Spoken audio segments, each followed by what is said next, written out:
Hello everyone, मैं हूं कुणाल। स्वागत है आपका कोहली क्लासेस में। हम लोग देख रहे थे घटनाचक्र से पॉलिटी।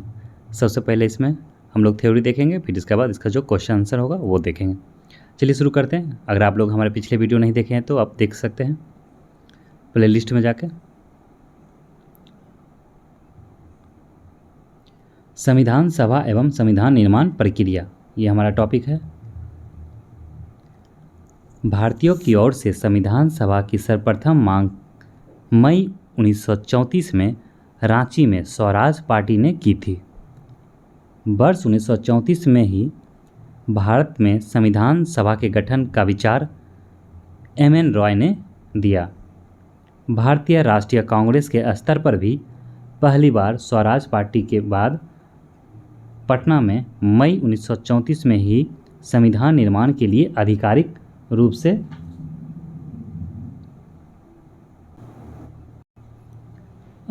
रूप से संविधान सभा की मांग की गई, जिसकी पुष्टि कांग्रेस के 1936 के लखनऊ अधिवेशन में की गई। एक निर्वाचित संविधान सभा द्वारा भारत के संविधान का निर्माण करने का प्रस्ताव सर्वप्रथम वर्ष 1942 में क्रिप्स मिशन द्वारा किया गया था। कैबिनेट मिशन योजना 1946 द्वारा भारतीय संविधान सभा का प्रातिनिधिक निर्वाचन के आधार पर गठन किया गया। कैबिनेट मिशन की रिपोर्ट के अनुसार संविधान सभा निर्वाचित होनी थी और प्रांतों का प्रतिनिधित्व जनसंख्या के आधार पर होना था। इसके तहत मोटे तौर पर प्रति 10 लाख व्यक्तियों पर एक प्रतिनिधि के निर्वाचन की व्यवस्था प्रस्तावित थी। संविधान सभा की कुल सदस्य 389 निर्धारित की गई थी। आगे देखते हैं। इनमें से 246 सीटें ब्रिटिश भारत को तथा 93 सीटें देशी रियासतों को आवंटित की जानी थी। ब्रिटिश भारत को आवंटित 296 सीटों में से 292 सदस्यों का चुनाव 11 गवर्नरों के प्रांतों से और 4 का चयन मुख्य आयुक्तों के प्रांतों प्रत्येक में से एक से लिया जाना था। देशी रियासतों के प्रतिनिधियों का चयन रियासतों के प्रमुखों द्वारा किया जाना था।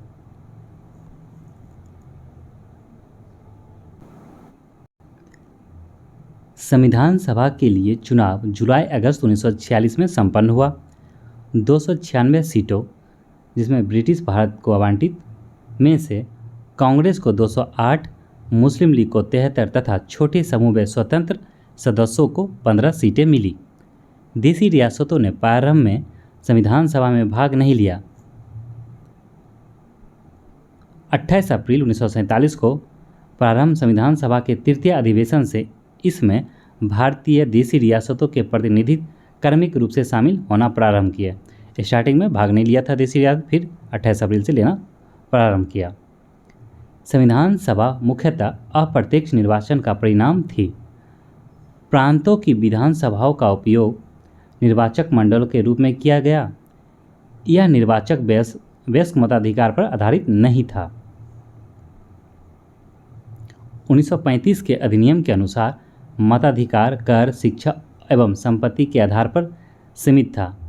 20 नवंबर 1946 को वायसरॉय ने निर्वाचित प्रतिनिधियों को आमंत्रित किया कि वे 9 दिसंबर 1946 को संविधान सभा की पहली बैठक 9 दिसंबर 1946 को में उपस्थित हो। 9 दिसंबर 1946 को सभा की पहली बैठक में कुल 207 सदस्यों, जिसमें 9 महिलाएं थीं, ने हिस्सा लिया। 9 दिसंबर 1946 को संविधान सभा की प्रथम बैठक की अध्यक्षता अस्थायी अध्यक्ष डॉक्टर सच्चिदानंद सिन्हा ने की थी। 11 दिसंबर 1946 को संविधान सभा ने डॉक्टर राजेंद्र प्रसाद को निर्विरोध संविधान सभा के अस्थायी सदस्य के रूप में निर्वाचित किया।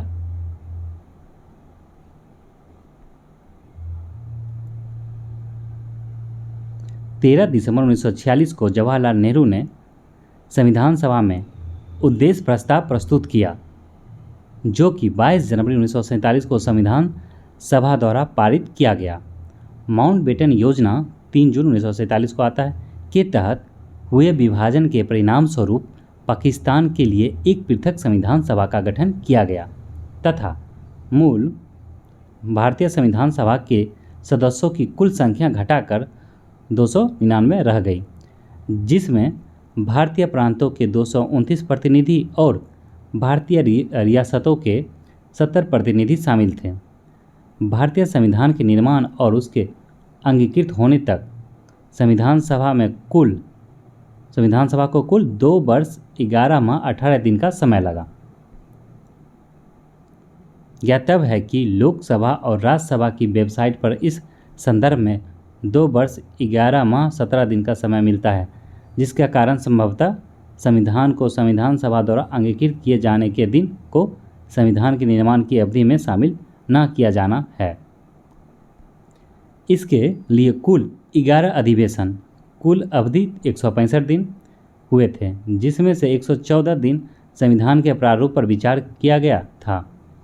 11वें अधिवेशन के अंतिम दिन 26 नवंबर 1949 को संविधान को अंगीकृत किया गया। इन 11 अधिवेशनों के अतिरिक्त संविधान सभा पुनः 24 जनवरी 1950 को समवेत हुई, जब सदस्यों द्वारा संविधान पर हस्ताक्षर, इसमें 284 सदस्यों का हस्ताक्षर किया गया था।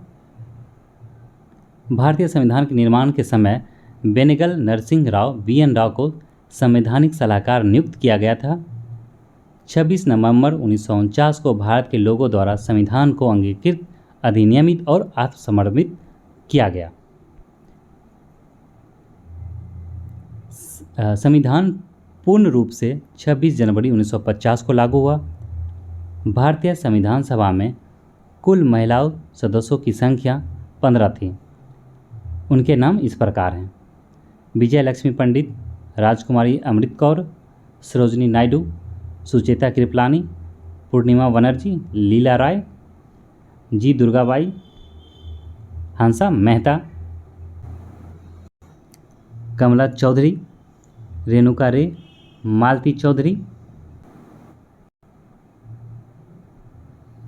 12 हो गए, मालती चौधरी 11, दक्षयानी बेलायुधन, बेगम एजाज रसूल, एनी मस्करीनी तथा अम्मू स्वामीनाथन। ये टोटल 15 महिला सदस्य जो संविधान सभा में प्रेजेंट थे उस समय। ग्रेनविले ऑस्टिन ने कहा था कि संविधान सभा कांग्रेस थी और कांग्रेस भारत, ये उसका कथन है। आगे देखते हैं। 2 सितंबर 1946 को अंतरिम सरकार का गठन किया गया। इसमें मुस्लिम लीग के सदस्य शामिल नहीं हुए, हालांकि उनके शामिल होने के लिए विकल्प खुला रखा गया था। अंततः 26 अक्टूबर 1946 को जब सरकार का पुनर्गठन किया गया, तब मुस्लिम लीग के 5 प्रतिनिधियों को कैबिनेट में शामिल किया गया।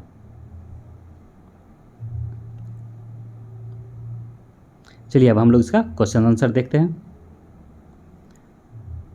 भारत के लिए संविधान की रचना हेतु संविधान सभा का विचार निम्नलिखित में से सर्वप्रथम किसने प्रस्तुत किया था? तो सर्वप्रथम किसने प्रस्तुत किया था? तो स्वराज पार्टी 1934 में। लेकिन अगर बात किया जाए तो व्यक्तिगत रूप से किसने सबसे पहले बोला था? तो MN रॉय, जो वामपंथी एक नेता थे। इसका डेफिनेशन देख लेते हैं। मई 1934 में रांची में स्वराज पार्टी ने आत्मनिर्णय के अधिकार की मांग की और एक प्रस्ताव पारित किया, जिसमें कहा गया कि वयस्क मताधिकार के आधार पर निर्वाचित भारतीय प्रतिनिधियों की एक संविधान सभा होगी जो संविधान का निर्माण करेगी।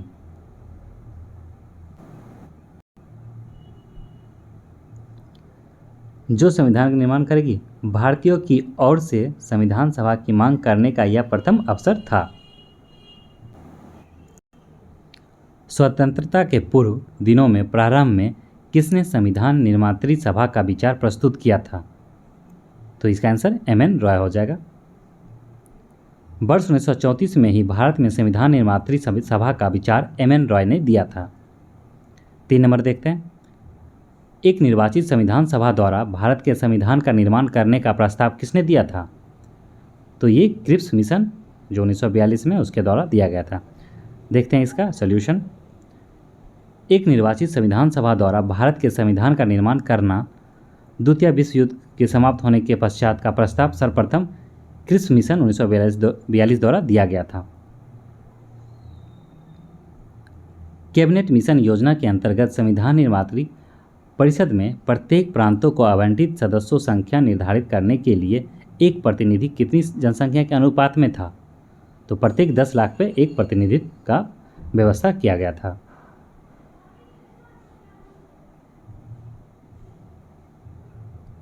कैबिनेट मिशन वर्ष 1946 में आया। मिशन ने अपनी रिपोर्ट में संविधान सभा के गठन का एक सूत्र प्रस्तुत किया जिसके आधार पर संविधान सभा निर्वाचित होनी थी और प्रांतों का प्रतिनिधित्व जनसंख्या के आधार पर होने था। इसके तहत मोटे तौर पर प्रति 10 लाख व्यक्तियों के ऊपर एक प्रतिनिधि के निर्वाचन की व्यवस्था प्रस्तावित थी। आगे देखते हैं 5 नंबर। इन व्यक्तियों में से कौन कैबिनेट मिशन का सदस्य नहीं था? तो देखिए, स्टेफोर्ड क्रिप्स ये था, पैथिक लॉरेंस भी था, एबी अलेक्जेंडर भी था, और जो पैथिक लॉरेंस था ये अध्यक्ष था कैबिनेट मिशन का। इसका सॉल्यूशन देखते हैं। कैबिनेट मिशन मार्च 1946 में भारत पहुंचा। इस मिशन के सदस्य स्टेफोर्ड क्रिप्स अध्यक्ष बोर्ड ऑफ कंट्रोल था, जो पैथिक लॉरेंस भारत सचिव, और एबी अलेक्जेंडर जो नौसेना मंत्री था आपका ब्रिटेन इंग्लैंड में। भारतीय संविधान सभा का गठन किया गया था। तो भारतीय संविधान सभा का गठन किया गया था कैबिनेट मिशन योजना के तहत। भारतीय संविधान के प्रतिनिधित्व निर्वाचन के आधार पर गठन कैबिनेट मिशन 1946 के अंतर्गत किया गया था। 7 नंबर देखते हैं। 1946 में निर्मित अंतरिम सरकार में कार्यपालिका परिषद के उपसभापति थे कौन? तो उपसभापति कौन थे? जवाहरलाल नेहरू थे। 24 अगस्त 1946 को अंतरिम राष्ट्रीय सरकार की घोषणा इस व्यवस्था के साथ की गई कि अंतरिम सरकार 2 सितंबर 1946 को कार्यभार संभालेगी। वायसराय इसमें कार्यपालिका के परिषद का पदेन अध्यक्ष था तथा जवाहरलाल नेहरू को उपाध्यक्ष या उपसभापति बनाया गया था। निम्नलिखित में से कौन अगस्त 1946 में गठित प्रथम अंतरिम राष्ट्रीय सरकार का सदस्य नहीं था? तो नहीं कौन था? सी राजगोपालाचारी ये शिक्षक थे, डॉक्टर राजेंद्र प्रसाद ये कृषि मंत्री थे, जगजीवन राम श्रम मंत्री, और डॉक्टर एस राधाकृष्णन ये नहीं थे इसमें से जो सरकार का गठन किया गया था अंतरिम सरकार।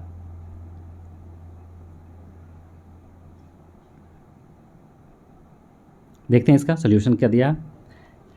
कैबिनेट मिशन योजना के आधार पर 24 अगस्त 1946 की घोषणा के तहत नवनिर्वाचित संविधान सभा से 2 सितंबर 1946 को भारत की अंतिम सरकार का गठन किया गया था। इसमें सी राजगोपालाचारी शिक्षा मंत्री, डॉक्टर राजेंद्र प्रसाद खाद्य एवं कृषि मंत्री तथा जगजीवन राम श्रम मंत्री थे, जबकि डॉक्टर एस राधाकृष्णन इस प्रथम अंतरिम राष्ट्रीय सरकार के सदस्य नहीं थे। कथन देखते हैं, कथन और कारण। बेवल योजना के अनुसार कार्यकारी परिषद में हिंदू और मुस्लिम सदस्यों की संख्या समान होनी थी। अब इसका कारण क्या कह रहा? बेवल का विचार था कि ऐसी व्यवस्था से भारत का बंटवारा बच जाता। तो क्या ये सही है? नहीं, बिल्कुल ये सही नहीं है। कथन 1 सही पर कथन 2 गलत है। इसका आंसर सी हो जाएगा। अक्टूबर 1943 में लिनलिथगो के स्थान पर आर्कवाल्ड बेवल वायसराय तथा गवर्नर जनरल नियुक्त किए गए। वे भारतीय संवैधानिक गतिरोध को दूर करने के उद्देश्य से मई 1945 में लंदन गए। वहां उन्होंने भारतीय प्रशासन के संबंध में ब्रिटिश सरकार से विस्तार से बात की तथा कुछ प्रस्ताव रखे। जून 1945 में उन प्रस्तावों को वेवल योजना के नाम से सार्वजनिक किया गया। वेवल योजना के प्रस्तावों में कार्यकारी परिषद में मुसलमानों सदस्यों की संख्या हिंदू सदस्य के बराबर होना था। परिषद में वायसराय तथा कमांडर इन चीफ को छोड़कर सभी सदस्यों का भारतीय होना, शीघ्र ही शिमला में एक सम्मेलन का बुलाए जाना तथा युद्ध समाप्ति के पश्चात भारतीयों के द्वारा खुद का संविधान बनाया जाना इत्यादि प्रावधान शामिल थे। आगे देखते हैं। बेबल योजना का उद्देश्य राजनीतिक गतिरोध दूर करना, भारत को पूर्ण स्वशासन की दिशा में आगे बढ़ाना और संवैधानिक गतिरोध दूर करना था। इसका उद्देश्य कहीं से भी हिंदू मुस्लिम एकता को दृढ़ करना नहीं था, जिससे भारत का विभाजन रुक सके। अतः कथन एक सत्य है और कथन दो गलत है। निम्नलिखित में से कौन सा कथन संविधान सभा के विषय में सत्य है? वह वयस्क मताधिकार पर आधारित थी। नहीं, ये वयस्क मताधिकार पर आधारित नहीं था। वह प्रत्यक्ष निर्वाचन का परिणाम था। नहीं, प्रत्यक्ष भी नहीं था, क्योंकि कुछ नॉमिनेट भी किया गया था। वह बहुदलीय निकाय थी। तो बहुदलीय निकाय थी, देखते हैं। उसने अनेक समितियों के माध्यम से कार्य किया। हाँ, ये सही है। तो इसमें कह रहा है उसमें कौन सा सत्य है? तो मेरे हिसाब से 4 तो सत्य सही लग रहा। बहुदलीय निकाय, तो इसमें बहुत सारा दल तो थे। इसे देखते हैं आंसर क्या दिया है। तो सही है, 3 और 4 का आंसर हो जाएगा 3 और 4। संविधान सभा के गठन के लिए राज्यों के विधानसभाओं का उपयोग निर्वाचक मंडल के रूप में किया जाना था। अतः संविधान सभा अप्रत्यक्ष निर्वाचन का परिणाम थी। इसका निर्वाचन वयस्क मताधिकार पर आधारित नहीं था। संविधान सभा में अनेक दलों के लोग शामिल थे। इस सभा ने अपने कार्यों का संचालन करने के लिए अनेक समितियों का गठन किया था। 11 नंबर देखते हैं। भारतीय संविधान सभा के संबंध में निम्नलिखित में से कौन सा कथन सही है? यह वयस्क मताधिकार पर आधारित नहीं थी। सही है। कौन सा कथन सही है पूछ रहा? यह प्रत्यक्ष निर्वाचन का परिणाम था। ये गलत हो गया। यह बहुदलीय संरचना नहीं थी। ये गलत है। यह कई समितियों के माध्यम से कार्यरत थी। ये सही है। तो इसका आंसर ए और डी होना चाहिए। इसका कोड देखते हैं, ए और डी। इसका आंसर है ए और डी। 12 नंबर। निम्नलिखित में से संविधान सभा के बारे में गलत कथन कौन से हैं? तो गलत कथन पूछा है। इसने बड़ी संख्या में समितियों की मदद से काम किया। उनमें से प्रारूप समिति सबसे महत्वपूर्ण थी। सही बात है। अल्पसंख्यक समुदाय जैसे ईसाई, एंग्लो इंडियन तथा पारसियों को भी सभी में पर्याप्त प्रतिनिधित्व दिया गया। ये भी सही है। मतलब देखा जाए तो इसके हिसाब से गलत पूछ रहा। इसका निर्वाचन सार्वभौमिक वैध आधार पर किया गया था। गलत है। ये भी गलत है। तो गलत ही पूछा। तो इसका आंसर क्या क्या आ जाएगा? सी आ जाएगा। इसकी चुनाव प्रक्रिया 1935 के अधिनियम के 6वीं अनुसूची पर आधारित थी। कर, संपत्ति और शैक्षणिक योग्यता के कारण मताधिकार सीमित था। ये तो सही था। इसका तो गलत पूछा है, गलत हो गया। इसका सी नंबर। संविधान सभा के सदस्यों का निर्वाचन प्रांतीय विधानसभाओं के सदस्यों का द्वारा अप्रत्यक्ष निर्वाचन के आधार पर हुआ था, न कि सार्वभौमिक वयस्क मताधिकार के आधार पर प्रत्यक्ष निर्वाचन द्वारा। कर, संपत्ति और शैक्षणिक योग्यता के आधार पर मताधिकार प्रदान किया गया था। सभी को मताधिकार प्राप्त नहीं था। आगे देखते हैं।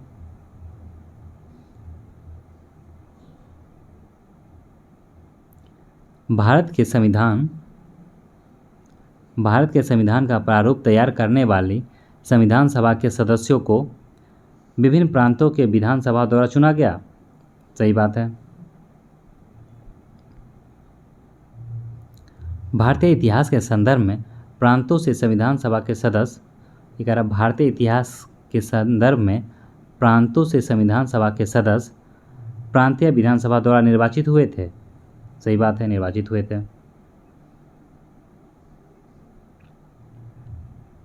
संविधान सभा में सदस्यों का चुनाव कैसे हुआ था? तो संविधान सभा में कैसे हुआ था? तो देखिए, सीधे जनता द्वारा नहीं, भारतीय राष्ट्रीय कांग्रेस के नामांकन द्वारा, ये भी नहीं, भारतीय राज्यों के शासकों से नामांकन द्वारा, ये भी नहीं, प्रांतीय सभाओं द्वारा। तो ये सही हो गया। संविधान सभा के चुने हुए अस्थायी अध्यक्ष कौन थे? तो संविधान सभा के चुने हुए अस्थायी अध्यक्ष थे डॉक्टर राजेंद्र प्रसाद। 9 दिसंबर 1946 को संविधान सभा की प्रथम बैठक की अध्यक्षता अस्थायी अध्यक्ष डॉक्टर सच्चिदानंद सिन्हा ने की थी और 11 दिसंबर 1946 को संविधान सभा ने डॉक्टर राजेंद्र प्रसाद को निर्विरोध संविधान सभा के अस्थायी अध्यक्ष के रूप में निर्वाचित किया। संविधान सभा की प्रथम बैठक की अध्यक्षता किसने की?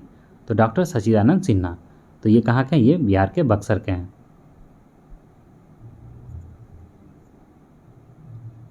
भारतीय संविधान सभा के उद्घाटन अधिवेशन की अध्यक्षता की गई थी। तो उद्घाटन के समय कौन किया था? डॉक्टर सच्चिदानंद सिन्हा के द्वारा। वही प्रथम जो था आपका बैठक संविधान सभा का। भारत की संविधान निर्मात्री सभा के अध्यक्ष कौन थे? तो अध्यक्ष पूछा है तो डॉक्टर राजेंद्र प्रसाद। स्वतंत्र भारत की संविधान सभा के अध्यक्ष कौन थे? तो स्वतंत्र पूछा तो भी क्या हो गया? डॉक्टर राजेंद्र प्रसाद। भारतीय संविधान सभा की स्थापना की गई थी। तो भारतीय संविधान सभा की स्थापना कब किया गया था? 9 दिसंबर 1946 को, और इसकी प्रथम बैठक को इसी दिन आरंभ किया गया था। संविधान सभा की प्रथम बैठक कब हुई? वो ये हो गया 9 दिसंबर 1946। संविधान सभा का गठन कब हुआ? 9 दिसंबर 1946। भारत की संविधान सभा का प्रथम अधिवेशन कब शुरू हुआ? तो 9 दिसंबर 1946 को। भारतीय संविधान सभा की प्रथम बैठक कब हुई? 9 दिसंबर 1946। वही क्वेश्चन रिपीट हो रहा बार बार। भारत को एक संविधान देने का प्रस्ताव संविधान सभा द्वारा पारित किया गया था। तो कब किया गया था? 22 जनवरी 1947 को। जो नेहरू के द्वारा पेश किया जाता है इस दिन, इसको उस प्रस्ताव को क्या अपना लिया जाता। 22 जनवरी 1947 को संविधान सभा द्वारा भारत को एक संविधान देने का उद्देश्य प्रस्ताव पारित किया गया। उद्देश्य प्रस्ताव को 13 दिसंबर 1946 को संविधान सभा में जवाहरलाल नेहरू द्वारा पेश किया गया था। याद रखिएगा, डेट इंपॉर्टेंट है। 13 दिसंबर 1946 को पेश किया गया और ये पारित होता है 22 जनवरी 1947 को। आगे चलकर यही उद्देश्य प्रस्तावना का प्रारूप बना। संविधान सभा के सम्मुख संविधान की प्रस्तावना का प्रस्ताव किसने रखा? तो जवाहरलाल नेहरू ने रखा। कब? 13 दिसंबर 1946 को रखा, और वो पारित कब हुआ? 22 जनवरी 1947 को। संविधान सभा में उद्देश्य प्रस्ताव निम्न में से किस एक के द्वारा प्रस्तुत किया गया था? तो पंडित जवाहरलाल नेहरू के द्वारा किया गया था। 13 दिसंबर 1946, और ये प्रस्ताव पारित कब हुआ? 22 जनवरी 1947 को। 29 नंबर देखते हैं। भारतीय संविधान के निर्माण से संबंधित निम्नलिखित कथनों में से कौन सही है? पंडित नेहरू के उद्देश्य प्रस्ताव का जो संविधान सभा द्वारा स्वीकार किया गया था, संविधान के निर्माण पर असर था। ये तो सही है। उद्देशिका बहुत महत्वपूर्ण उद्देश्यों की पूर्ति करता है। ये भी सही है। संविधान को भारत के लोगों ने आदेशित किया। ये भी सही है। राज्य के मुखिया को लोग प्रत्यक्ष रूप से निर्वाचित करते थे? नहीं, राज्य के मुखिया कौन? हमें प्रत्यक्ष नहीं करते हैं, जो राष्ट्रपति है हमारा। देखते हैं इसका डेफिनेशन। भारतीय संविधान के तहत राज्य के मुखिया अर्थात राष्ट्रपति का निर्वाचन लोगों द्वारा प्रत्यक्ष रूप से नहीं बल्कि अप्रत्यक्ष रूप से जनप्रतिनिधियों, संसद एवं विधानसभा के निर्वाचित सदस्यों के माध्यम से किया जाता है। अन्य 3 कथन सही है। भारतीय संविधान को बनाने हेतु भारतीय संविधान सभा के कुल कितने अधिवेशन हुए थे? तो कुल अधिवेशन 12 हुआ थे। तो एक 11, एक जो हुआ था लास्ट में, जो 24 जनवरी 1950 को, जिस दिन हस्ताक्षर किए जाते हैं 284 सदस्यों के द्वारा। इसका देखते हैं सॉल्यूशन। भारतीय संविधान के निर्माण में संविधान सभा को 2 वर्ष 11 माह 18 दिन का समय लगा था, और इस दौरान इसके कुल 11 अधिवेशन, कुल अवधि 365 दिन हुए थे। 11वें अधिवेशन के अंतिम दिन 26 नवंबर 1949 को संविधान को अंगीकृत किया गया था। इन 11 अधिवेशनों के अतिरिक्त संविधान सभा पुनः 24 जनवरी 1950 को समवेत हुई थी, जबकि सदस्यों द्वारा भारत के संविधान पर हस्ताक्षर किए गए थे। इस प्रकार निकटतम सही उत्तर इसका हो जाएगा सी। भारत की संविधान सभा का अंतिम बैठक की सही तिथि को बताइए। तो अंतिम बैठक देखा जाए तो 24 जनवरी 1950 को हुआ था, जिसमें 284 लोगों ने हस्ताक्षर किए थे।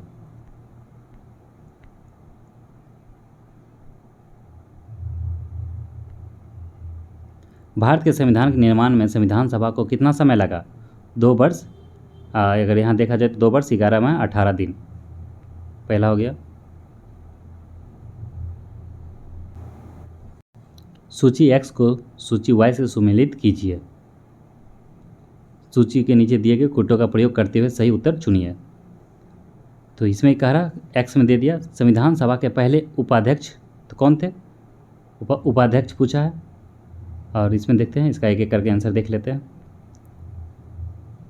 बी नंबर है, अर्थात पहला का चौथा है।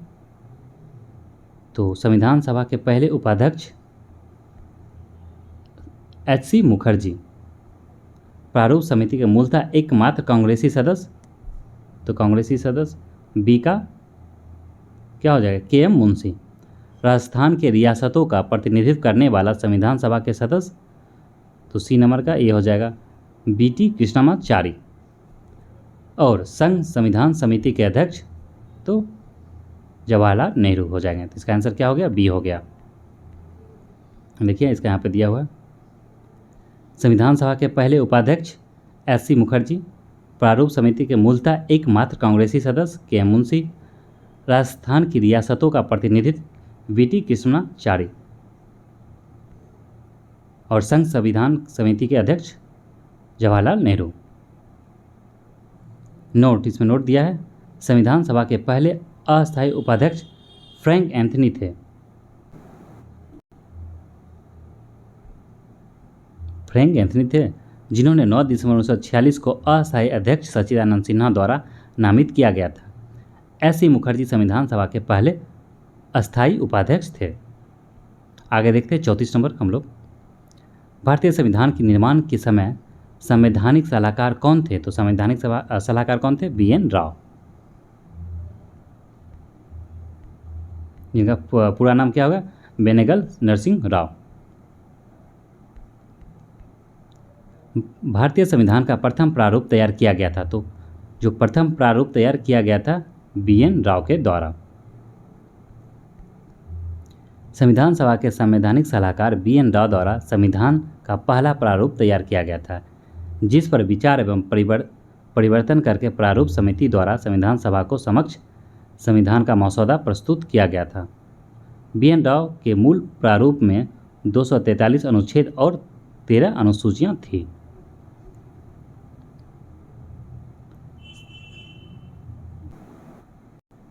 संविधान सभा में भारतीय संविधान का तृतीय वाचन कब प्रारंभ हुआ?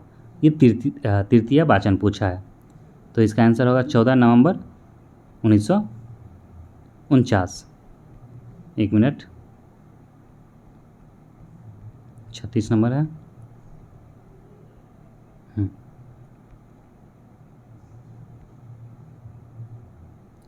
इसमें देखिए थोड़ा सभी क्या है, तृतीय वाचन का प्रारंभ हुआ, तो इसका हम लोग एक एक करके देखते हैं। जो इसका पहला वाचन 3 वाचन होता है, पहला चलता है 4 नवंबर 1948 से 9 नवंबर 1948।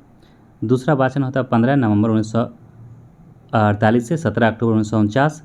और जो तीसरा वाचन होता है 14 नवंबर 1949 से 26 नवंबर 1949।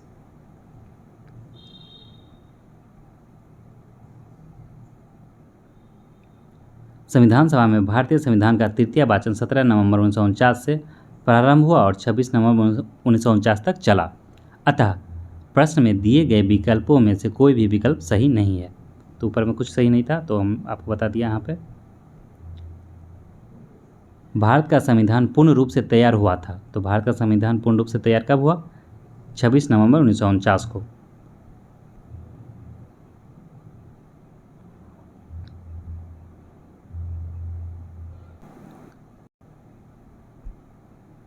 भारतीय संविधान के उद्देश्य का प्रस्तावना में उल्लेख किया गया है कि 26 नवंबर 1949 को भारत के लोगों ने संविधान को अंगीकृत, अधिनियमित और आत्मकृत किया है। संविधान को अपनाने, उसके पूर्ण होने, पारित होना तथा उनके अंतिम रूप देने की तारीख 26 नवंबर 1949 को ही माना जाता है। इसी दिन नागरिकता, अंतःकालीन संसद, अस्थायी और संक्रमणकालीन उपबंध लागू हो गए थे। तथापि संविधान के शेष उपबंध 26 जनवरी 1950 से प्रभावी हुए। अतः संविधान के पूर्ण रूप से लागू होने तथा पूर्ण रूप से क्रियान्वित होने की तिथि के रूप में 26 जनवरी 1950 को ग्रहण करते हैं। 38 नंबर देखते हैं।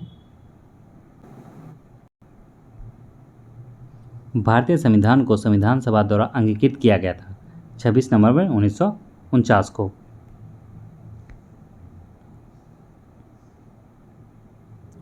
संविधान सभा द्वारा भारतीय संविधान को स्वीकृत किया गया तो कब किया गया? 26 नवंबर 1949 को।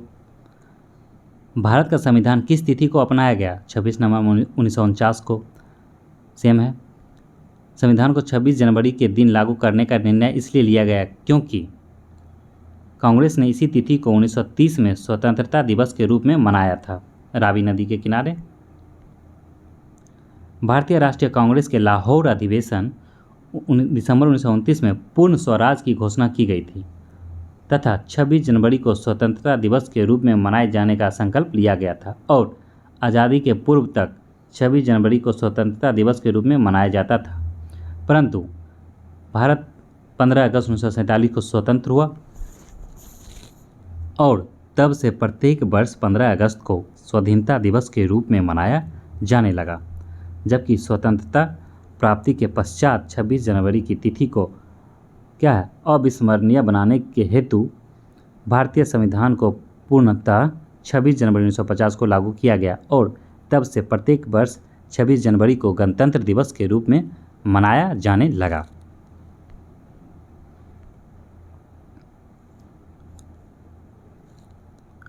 भारतीय संविधान दिवस कब मनाया जाता है? तो भारतीय संविधान दिवस 26 नवंबर को मनाया जाता है। भारतीय संविधान को 26 नवंबर को मनाया जाता है।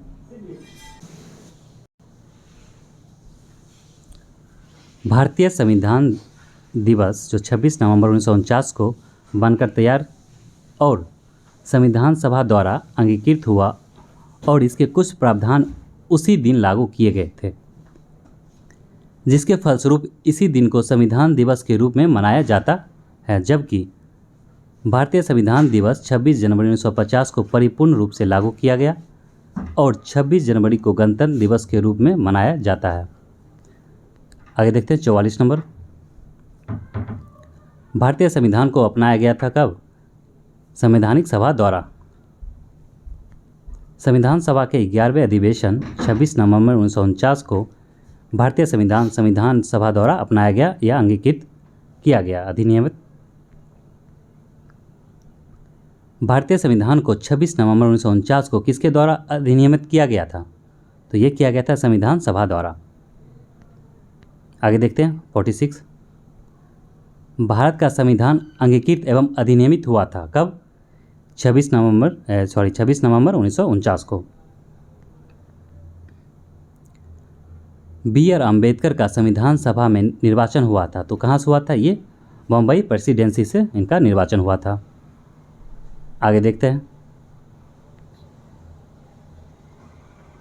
इसका डेफिनेशन थोड़ा सा देख लेते हैं, इसमें थोड़ा इम्पोर्टेंट है।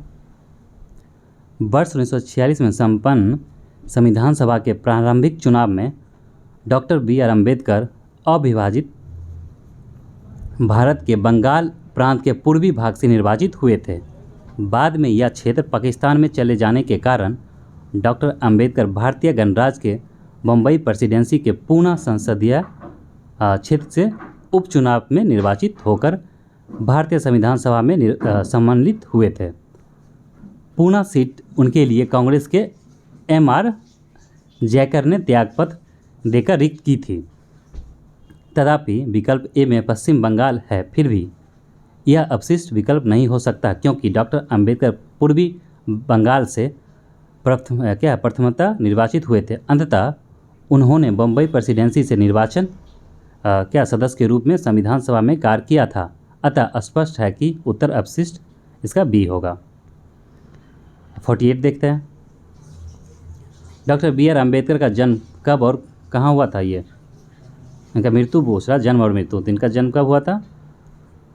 14 अप्रैल 1891 को महू मध्य प्रदेश में तथा मृत्यु 6 दिसंबर 1956 को दिल्ली में। निम्नलिखित कथनों पर विचार कीजिए। तृतीय गोलमेज सम्मेलन के विचार विमर्श की परिणति भारत सरकार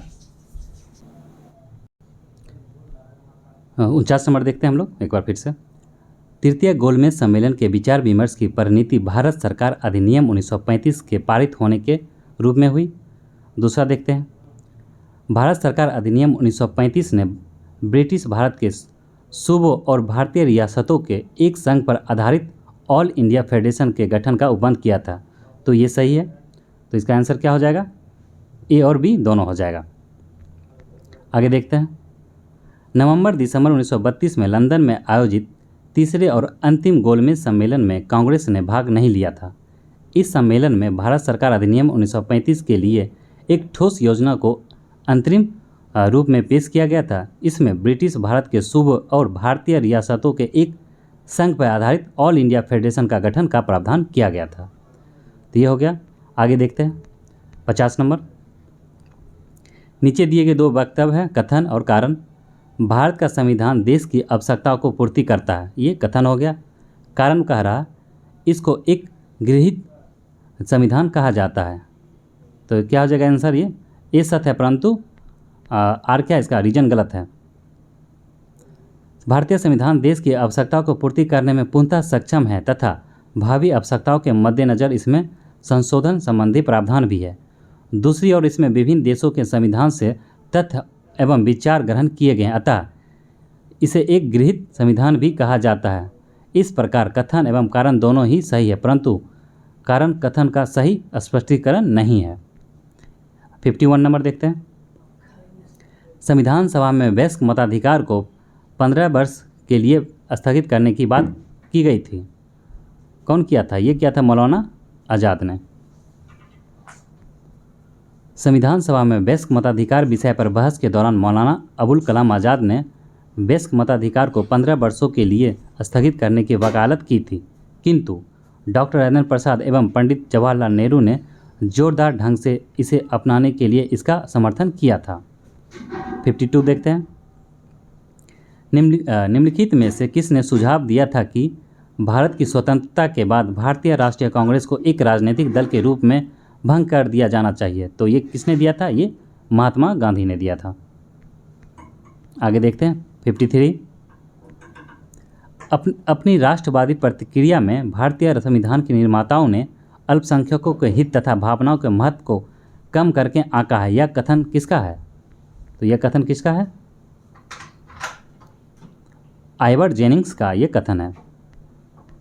54 देखते हैं 54 नंबर, किसने कहा था संविधान सभा कांग्रेस थी और कांग्रेस भारत था? तो ये कहा था ऑस्टिन ने। भारतीय संविधान सभा में कुल कितनी महिलाएं सदस्य थी? तो कुल 15 महिला सदस्य थी। तो ठीक है दोस्तों, आज हम लोग यहाँ पे कंप्लीट करते हैं। नेक्स्ट वीडियो में हम लोग बात करेंगे संविधान सभा की प्रमुख समितियाँ के बारे में। मिलते हैं नेक्स्ट वीडियो में, तब तक के लिए धन्यवाद।